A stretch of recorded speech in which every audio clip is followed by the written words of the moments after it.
The first step towards achieving your dreams is having the right coach. Get the best education with forensic classes by Diksha and make your net forensic exam dreams come true. Download the app now. Before starting today's class, a quick reminder that we have an application. Application की link आपको description में मिल जाएगी, वहां से आप इसे download कर सकते हैं. आप प्ले स्टोर से भी इसे डाउनलोड कर सकते हैं एंड ऐप स्टोर से भी इसे डाउनलोड कर सकते हैं. जैसे आप एप्लीकेशन डाउनलोड करेंगे आपको लॉगिन करना होगा. लॉगिन करने के बाद आप स्टोर पर क्लिक कर सकते हैं. स्टोर में आपको कोर्स लिस्ट मिलेगी. इस कोर्स लिस्ट में से आप अपना डिजायर्ड कोर्स सेलेक्ट कर सकते हैं एंड एनरोल कर सकते हैं. फॉर एग्जाम्पल, अगर मैं फोरेंसिक साइंस से नेट की प्रिपरेशन कर रही हूँ तो मैं फोरेंसिक साइंस नेट का कोर्स सेलेक्ट करूंगी. अगर मैं क्रिमिनोलॉजी की प्रिपरेशन कर रही हूँ तो मैं यूजीसी नेट क्रिमिनोलॉजी का कोर्स सेलेक्ट करूंगी. अगर मैं मास्टर्स की प्रिपरेशन कर रही हूँ और मुझे सेमेस्टर क्लासेस चाहिए तो मैं सेमेस्टर क्लासेस का कोर्स चूज करूंगी. फॉर एग्जाम्पल, अगर मैं यूजीसी नेट फोरेंसिक साइंस की प्रिपरेशन कर रही हूँ तो मैं फोरेंसिक साइंस का कोर्स चूज करूंगी. अगर मैं क्रिमिनोलॉजी की प्रिपरेशन कर रही हूँ तो मैं क्रिमिनोलॉजी का कोर्स चूज करूंगी. इसके अलावा सेमेस्टर क्लासेस भी अवेलेबल है एंड फोरेंसिक के फील्ड में जितने भी entrance examination, BSc entrance examination, MSc entrance examination के कोर्सेज भी अवेलेबल हैं. इसके अलावा साइंटिफिक ऑफिसर, साइंटिफिक असिस्टेंट के कोर्सेज भी अवेलेबल हैं. तो आप अगर किसी भी एंट्रेंस एग्जामिनेशन, किसी भी कॉम्पिटिटिव एग्जामिनेशन की प्रिपरेशन कर रहे हैं फोरेंसिक साइंस या क्रिमिनोलॉजी के फील्ड से, तो वो सारी की सारी क्लासेस आपको सिर्फ और सिर्फ मिलेंगी हमारे एप्लीकेशन पे. तो हमारा एप्लीकेशन डाउनलोड आप कर सकते हैं. Get to download our application and start your preparation with us. So basically we have two types of courses in our application, video lecture course and study material course. So video lecture course में आपको सारी की सारी चीजें मिलती हैं. Video lectures, PDF, study material, mock test, previous year question paper, everything. Study material course में आपको सिर्फ और सिर्फ study material, previous year question papers और मॉक टेस्ट मिलते हैं. वीडियो लेक्चर्स उसमें इंक्लूडेड नहीं होते हैं. So that's the basic difference between video lecture course and study material course. So it's clear now. You can join these classes according to your preparation and start preparing with us. Hello everyone, welcome to today's class. और आज की class में हम पढ़ रहे हैं animal poison, जिसे हम कहते हैं जू टॉक्सिन भी. तो जू टॉक्सिन क्यों कहते हैं? जू मीन्स होता है एनिमल. जू मीन्स होता है एनिमल. हमने पढ़ा है ना जूओलॉजी और बायोलॉजी. बायोलॉजी में जूओलॉजी और बॉटनी, सॉरी मैंने बायोलॉजी बोल दिया, जूओलॉजी और बॉटनी. तो इसमें हम पढ़ते हैं प्लांट्स के बारे में और इसमें हम पढ़ते हैं एनिमल्स के बारे में. सो जू मीन्स एनिमल, टॉक्सिन मीन्स कोई भी ऐसा सब्सटेंस जो कि बुरा इफेक्ट क्रिएट करे या जो कि पॉइजन हो. हम इसको पॉइजन ही बोल सकते हैं. तो एनिमल पॉइजन ट्रांसलेट इनटू, या फिर जू toxin translate into animal poisoning. तो हम इंटरचेंजेबली यूज कर सकते हैं. फोरेंसिक पर्सपेक्टिव क्या है एनिमल पॉइजन का, ये भी हम आज की क्लास में पढ़ेंगे. तो इंट्रोडक्शन पढ़ते हैं. सो एनिमल पॉइजन समझने से पहले हम एक बार ही देख लेते हैं कि पॉइजन को हम किस तरीके से डिफाइन करते हैं. तो पॉइजन को हम डिफाइन कर सकते हैं, it is a substance that is capable of causing the illness. क्या है ये? कैपेबल है इलनेस कॉज करने के लिए या फिर डेथ कॉज करने के लिए. या तो सीरियस इलनेस कॉज करेगा या तो फिर डेथ कॉज करेगा ऑफ अ लिविंग ऑर्गेनिज्म. कोई भी लिविंग ऑर्गेनिज्म हो सकता है, कोई भी ह्यूमन हो सकता है या कोई एनिमल हो सकता है. पर कब ये इस तरीके की इलनेस क्रिएट करेगा या फिर डेथ क्रिएट करेगा? व्हेन इंट्रोड्यूस्ड और एब्जॉर्ब्ड. तो अगर हम इंट्रोड्यूस कर रहे हैं पर वो अब्जॉर्ब नहीं हो रहा है तो भी इलनेस नहीं क्रिएट करेगा, डेथ क्रिएट नहीं करेगा. और अगर हम इंट्रोड्यूस कर ही नहीं रहे हैं किसी भी लिविंग ऑर्गेनिज्म में पॉइजन, तो वो डेथ या इलनेस क्रिएट कर ही नहीं सकता. तो हमको इंट्रोड्यूस भी करना है और ये मेक श्योर करना है कि वो अब्जॉर्ब भी हो जाए. ठीक है, तभी ही वो इलनेस कॉज करेगा, सीरियस इलनेस कॉज करेगा या डेथ कॉज करेगा. तो भी हम इसे कहते हैं पॉइजन. तो ये कोई भी सब्सटेंस हो सकता है, सॉलिड, लिक्विड और गैस. ठीक है, कोई बाउंडेशन नहीं है कि सिर्फ सॉलिड ही होना है या सिर्फ लिक्विड ही होना है या फिर सिर्फ गैस होना है. बट ये कोई भी फॉर्म में हो सकता है. कोई भी ऐसा सब्सटेंस जो कि इतना कैपेबल हो, जो कि डेथ कॉज करे या फिर इलनेस कॉज करे, तो हम उसे कहते हैं पॉइजन. अब एनिमल पॉइजन से आप क्लियरली समझ पा रहे होंगे कि वो सब्सटेंसेस जो एनिमल क्रिएट करते हैं या जो एनिमल इंट्रोड्यूस करते हैं उसे हम कहते हैं एनिमल पॉइजन. ओके, सो जो पॉइजनस एनिमल्स होते हैं वो बहुत बहुत डिफरेंट टाइप्स के हो सकते हैं, जो कि सारे के सारे एनिमल किंगडम में आपको देखने को मिलेंगे. ठीक है। एनिमल किंगडम, पूरे एनिमल किंगडम में डिफरेंट पॉइजनस एनिमल डिस्ट्रीब्यूटेड है, तो बहुत सारे पॉइजनस एलिमेंट जो है वो एनिमल किंगडम में भी है और प्लांट किंगडम में भी है, बट यहाँ पे हम सिर्फ एनिमल पॉइजनिंग पढ़ रहे हैं या एनिमल पॉइजन पढ़ रहे हैं, तो हम एनिमल किंगडम की बात करेंगे। The only major group that seems to be exempt is the birds. So birds ही पॉइजनस नहीं होते हैं, इसके अलावा बहुत सारे ऐसे एनिमल्स हैं जो कि पॉइजनस होते हैं किसी न किसी पॉइंट ऑफ टाइम पे या फिर किसी न किसी पॉइंट ऑफ व्यू से। ओके, सो बर्ड्स यूजुअली पॉइजनस नहीं होती हैं। अगर हम इन जू टॉक्सिन्स को डिवाइड करना चाहें, if you want to divide the zootoxins और एनिमल पॉइजन, सो बेसिकली हमने 3 कैटेगरीज बनाई है। सबसे पहले कैटेगरी है ओरल पॉइजन्स की, दूसरी कैटेगरी है वेनम्स की, या फिर आप इसे कह सकते हो पैरेंथेरल पॉइजनिंग या वेनम्स, और थर्ड कैटेगरी है क्राइनोटॉक्सिन की। तो ओरल पॉइजन क्या है? Those that are poisonous when eaten.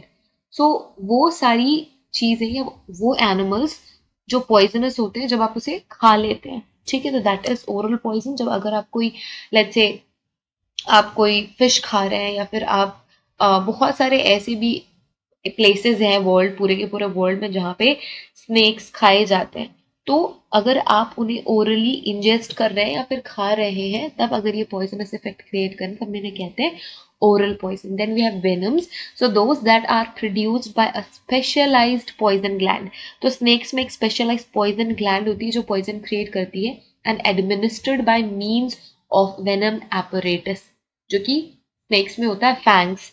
जो वेनमस एनिमल्स होते हैं उनके पास एक स्पेशलाइज पॉइजन ग्लैंड भी होती है और एक वेनम अपरेटस भी होता है जिसके थ्रू वो एडमिनिस्टर करते हैं अपनी विक्टिम पे ये पॉइजन, ठीक है।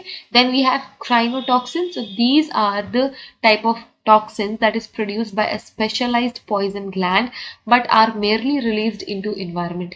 अब पॉइजन ग्लैंड बनाता तो है पॉइजन, बट वो इन्वायरमेंट में रिलीज नहीं हो पाते, usually bye means of pores. तो बहुत ही स्मॉल क्वांटिटी में पोर्स के थ्रू ये वेनम रिलीज करते हैं या फिर ये पॉइजन रिलीज करते हैं। तो सबसे ज्यादा डेंजरस आपकी सेकंड कैटेगरी ही है, हालांकि तीनों ही कैटेगरी डेंजरस है, पर जो थर्ड कैटेगरी है इसमें डेथ के जो चांसेस है वो बहुत कम होते हैं as compare to other 2 categories. Second जो कैटेगरी है इसमें सबसे ज्यादा हाई चांसेस होते हैं डेथ के। ओके, तो ये 3 मेन कैटेगरीज हैं। अब कुछ हम इंपॉर्टेंट पॉइंट्स पढ़ते हैं, जैसे कि snakes are the most popular among these type of creatures beside known other venomous organisms like fishes and insects। तो सबसे ज्यादा पॉपुलर स्नेक्स ही है क्योंकि स्नेक बाइट से ही बहुत सारी डेथ्स होती हैं। अब इंडिया में जो डेथ्स होती हैं वो स्नेक बाइट से होती है मोस्ट ऑफ द टाइम, और ये कैसा होता है? नेचर में एक्सीडेंटल होता है। तो 3 तरीके की डेथ्स हो सकती है, एक होती है एक्सीडेंटल, एक होती है होमिसाइडल, और एक होती है सुसाइडल। ओके, तो जो स्नेक बाइट है वो एक्सीडेंटल ही होती है। सिर्फ एक केस हम डिस्कस करेंगे जो कि सुसाइडल कैटेगरी में आता है। यूजुअली होमिसाइडल कैटेगरी में स्नेक्स यूज नहीं करे जाते क्योंकि हमेशा डेंजरस होते हैं स्नेक्स, और जो भी परपेट्रेटर होता है उसको अपनी जान का भी खतरा होता है। तो होमिसाइडल मीन्स में स्नेक्स यूज नहीं करे जाते most of the time, but ऐसा नहीं है कि कभी नहीं यूज करे गए, ना ही कभी यूज करे जाएंगे। यूज किए जा सकते हैं, बट जितने भी केसेस रजिस्टर हुए हैं उसमें से होमिसाइडल एंड सुसाइडल केसेस नहीं है, एक्सीडेंटल केसेस ही ज्यादा है। ओके, अब ये जो स्नेक वेनम है या कोई भी ऐसे ऑर्गेनिज्म या कोई भी ऐसे एनिमल जो वेनम प्रोड्यूस करते हैं, ये उनका फूड गेटिंग मैकेनिज्म है। मतलब क्या? अब ये क्या करते हैं? शिकार करते हैं, और अपने शिकार को यूजलेस बनाने के लिए, अपने शिकार को कमजोर करने के लिए ये वेनम्स का इस्तेमाल करते हैं, है ना, ताकि उनको क्या मिल सके? उनका खाना मिल सके, फूड मिल सके। तो ये बेसिकली जो वेनम होता है वो फूड गेटिंग मैकेनिज्म का पार्ट होता है, ना कि किसी को मारने का पार्ट होता है। Okay, so it is a food getting mechanism. Its secondary function is defensive status. So primary function क्या है? food getting mechanism. दूसरा function है defensive status, कि अपने बचाव के लिए भी ये venom use करता है। Okay, अब in contrast venomous spider toxin is used to paralyze the prey before extraction of hemolymph and body fluids। ठीक है, सो जो स्पाइडर्स होते हैं वो अपने प्रे को पैरालाइज करने के लिए वेनम्स का इस्तेमाल करते हैं। स्नेक्स भी जो भी उनका शिकार है उनको पकड़ने के लिए या फिर उनको पैरालाइज करने के लिए ही अपने वेनम का इस्तेमाल करते हैं। The venom is not primarily design to kill the prey. So जो वेनम का कॉन्सेप्ट है किसी भी ऑर्गेनिज्म में, वो उसके शिकार को मारने का नहीं होता है, वो सिर्फ और सिर्फ उनको क्या कह सकते हैं, बेहोश करने का, या फिर वो कुछ और ना कर सके, भाग ना सके, इस वजह से ही जो वेनम का कॉन्सेप्ट होता है उन ऑर्गेनिजम्स में, but it is only to immobilize the organisms for feeding. ठीक है, फीडिंग मैकेनिज्म का पार्ट है। The same can be set for the scorpions, and इसके अलावा और भी जितने भी वेनमस ऑर्गेनिज्म या एनिमल्स होते हैं वो अपने शिकार के लिए वेनम का यूज करते हैं या फिर अपने डिफेंस के लिए वेनम का यूज करते हैं। ओके, फिशेस में भी कई सारी ऐसी प्रजातियां फिर स्पीशीजेस हैं फिशेस में भी, जो कि अपने खाने के लिए अपने पॉइजन का यूज करते हैं और ये पॉइजनस होते हैं, और अगर हम ये फिशेस खा लें तो ये हमारे लिए भी पॉइजनस होते हैं। ठीक है, अलावा जो पॉइजन्स होते हैं वो मेटाबोलाइट प्रोडक्ट्स भी होते हैं कई सारे माइक्रो ऑर्गेनिजम्स में, प्लांट्स में और एनिमल्स में। सो उनके मेटाबॉलिज्म का हिस्सा होता है। मेटाबॉलिज्म जब उनके बॉडी में होता है तो उसके रिजल्ट में वेनम क्रिएट होता है या फिर वेनम प्रोड्यूस होता है उनकी बॉडी में।